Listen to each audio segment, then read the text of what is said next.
because so one of my friends, Tamam, hooked me up with Austin when he was in town like a long time ago, and I first started streaming. Like before I even took it seriously, it was just streaming like essentially like whenever I felt like I could.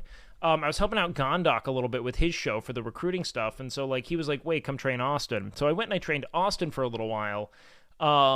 I think like maybe once or twice while he was in town. And then we never really spoke again, but we got along really well.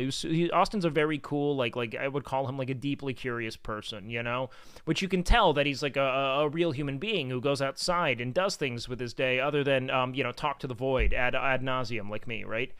And so he ended up recommending Miz, or he recommended me to Miz as a trainer when him and Maya broke up, and he wanted to take his mind off things and like go back into the gym and start training again.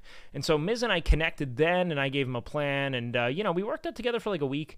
And I think he kept going with it for maybe 2 to 3 weeks. It was right after he lost her. He lost her, but he gained him. You know what I mean?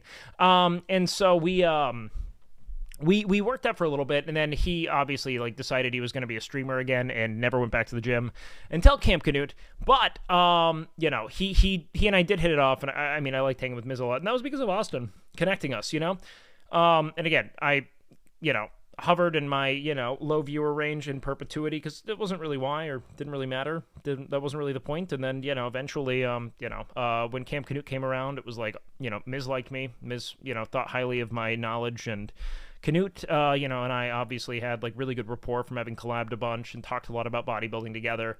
And so it all just kind of worked out. But a lot of it stems from Austin kind of like planting that seed in Miz's mind as well. The people who are often looking for like, promising talent, but more importantly, just like good people who they like can, authentically spend, time alongside and enjoy. They're out there and they mean a lot. They just, when it came to me, they were just trying to exploit me for my fucking body. They were like, take your shirt off. Take your fucking shirt off for chat right now. Take your shirt off. It was never about the stream, It was always about the clickbait. And they got what they wanted, you know what I mean?